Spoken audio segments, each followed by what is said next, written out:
It's pretty widely known that the right wheel can really make a car, especially the way it looks.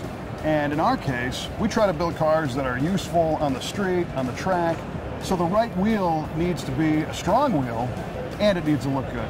So we went with a set of Weld Racing wheels on our 71 Olds project called the S71. And these wheels just coincidentally are called the S71.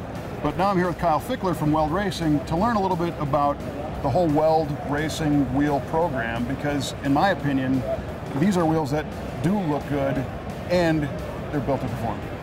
That's a great description, Kevin. I mean, we are very much an engineering-driven company, and you know, obviously our DNA, our heritage is in racing, if you will. But even when we're looking at a street application, we approach it like we would a race car. We're trying to maximize acceleration, you know, cornering, everything we can. Keep it lightweight, keep it very functional. Focus on that first, but we also want it to look good, and that's the challenge, because it's. You know, when we're modeling a wheel, when you're trying to find that optimum combination of strength and balance and make it look good, a lot of times you end up, you know, you're modeling it on a computer, and before you ever make a chip, you want to make sure those elements are in place. Right. And so that's where the experience comes into play, if you will. And more often than not, you'll find it's easier to find all the functional elements.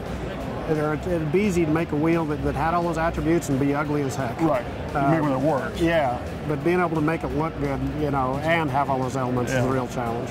So tell me about some of the attributes that make these wheels strong. Well, first thing we did is we were trying to serve not only traditional muscle cars, but also Resto mods like yours that have brake upgrades. And as you go into these more traditional cars and you're putting on 4- and 6-piston calipers, the first thing you're concerned about is caliper clearance. Obviously, you're going to a larger diameter, in your case 17 and 18 inch, a lot of cars have 20 inch. But you put a big old 6-piston caliper on there, you got to figure out a way to get that spoke, in the case of the S71, around the caliper. For that reason, we have 3 different pad heights, low, medium, and high pad. And the high pad for a 6-piston, the medium pad for a 4, and some of the, you know, OE high-performance brake kits. But once you clear that caliper, then you also want to put the tire in the most optimum place on the car. And as you go through our catalog, you'll notice we have everything from a 4.5 wide to a 17.5 wide in half-inch increments with different backspaces all through that range as well. And what we're finding is we're finding a very enthusiastic market, and you know, for enthusiasts such as yourself that have a car that let's say an off-the-shelf wheel won't fit, or it's not optimal on that car. We're also finding guys with narrowed rear ends that are wanting to put you know, a lot of front space on there, and even pro street cars. Yeah, boy, the pro street movement seems like it's coming back.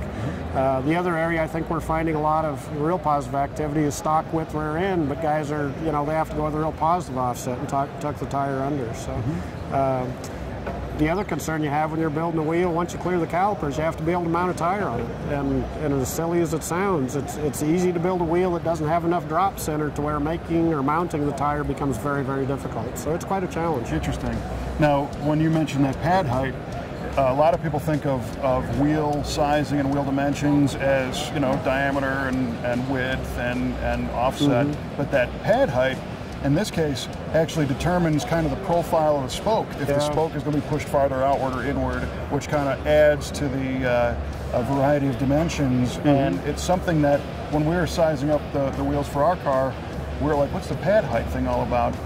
But it's interesting that you guys are making truly custom-made wheels that fit your car, not taking a wheel off the shelf saying, good luck. Yeah. That's a great description. Frankly, I don't think I can say it any better myself. But you know, our low pad has a very flat, straight spoke, and medium pad has a little bit of curvature. That's really intended for like an S197 Mustang or 4th Gen F body or something like that, where they have very good OE brakes. And then the high pad, it's got a lot of curvature to it. I mean, and honestly, that spoke's going to look like something you might find on a Trans Am race car, because it's got a lot of curvature to it. But it really does change the personality of the wheel. That high pad looks very, very aggressive, but on the other hand, you don't want to get the spoke so far away from the caliper that it doesn't look like it's tucked under there. So in that instance, a lot of times you'll use a medium pad. And I can't tell you how many times in the past, you know, building muscle cars with late model brakes or brake upgrades, where we have to spend time filing the fins off the caliper and you know, adding spacers and little nonsense. And we were really excited to see something that this was designed for the car. I mean, this is it. That scares me to death. I mean, whether it's an OE caliper or an aftermarket caliper, nothing concerns me more than seeing someone out there with a 4.5-inch angle grinder, you know. Yeah, we weren't quite that aggressive. Just a couple of little 1,000 grit, maybe. Yeah. So what are these made out of? We use 2 different alloys in that wheel. The shells are primarily made out of 50-52 alloy. We do that for a couple. We do that for a couple of reasons. You know, in the street environment, it's much more friendly when you get to the railroad tracks and the curbs and all those things that you just can't control in life. And so for that reason, it's a very durable material, forms real well, and as you said, polishes up very nice. And the centers? 60-61 T6. So. That's strong stuff. Yeah, and it you know, that comes out of racing heritage. I mean, it's tough for us to apparently impossible for us to kind of escape our racing heritage. Well, so. I don't think you want to, you know. And they, even for the sizes that we were playing with, they're not a very heavy wheel. No, they aren't. And you know, everything we do. I mean, one of my favorite RTS customers is Larry Larson. You know, with his drag week winning car. And you know, Larry, over the course of a 5-day period, he's going to put 1,500 or 1,800 miles on that thing, but he's going to do it with 3,000 horsepower. And all the abuse Larry can throw at it. You know, at 5 different drag strips. And so, you know, we have Larry Larson in mind when we're building the RTS. We have, you know, the guy who has a very late model, you know, Camaro Challenger Mustang that's just looking for kind of an OE fitment but wants a little, you know, a little more style. A car just like yours. I mean, the Resto Mod Pro Touring G Machine thing. I mean, we're all about that because it's typically stuff that other wheel companies are not real comfortable with, and we are absolutely in love with. I mean, our library now of different brake fitments is that grows every day. And it's fun. Some of those challenges, I think the engineers really love when you know, you lower a car, you throw bigger brakes on it, you have all these other modifications, and they're calling us saying, okay, I'm this far on the car, now I got to put wheels and tires on it, help, you know? Right. Well, my advice to somebody who's going to order a set of wheels from you guys is make sure you know what your brake part numbers are, the manufacturer, and all that stuff, because this is not something where it's like, give me a 17x9. I mean, it might seem a little intimidating in the beginning, but when it fits right and it's on the car and it just looks tight, it's a home run. The other thing I think was really cool about this particular style that we use, it's got a black face and then the machined spoke edges and the polished hoop. The rest of the car that we built is basically stock looking. There's, you know, 800 horsepower turbo underneath, but when you look at the wheel is the only thing that sets it off to say, yeah, there's something happening here. Because the rest of the car is, all right, it's an Oldsmobile. But it's just aggressive enough to say, yeah, we're not screwing around. So, wheel's got a little attitude to it. I mean, it does.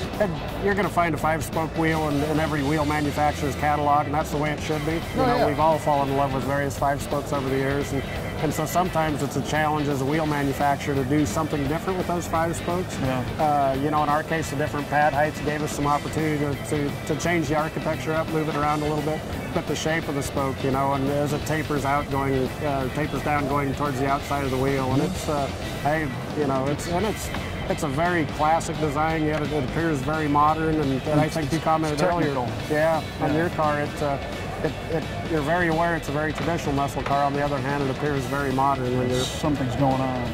Oh, last thing is where they're made. Kansas City, USA. There you go. Very proud of that. It's you know, from our racing wheels, street wheels, truck, dually, and trailer wheels, all made about a mile from Arrowhead Stadium in Kansas City, USA. Wow. So the people that say it can't be done, you guys say it can be done. Horse feathers, or something. I had another word in mind, but we'll go with horse feathers. So did I. Well, listen, we really appreciate it. Great stuff. Thank you, Kevin. And we'll check out the rest of it. Appreciate the opportunity.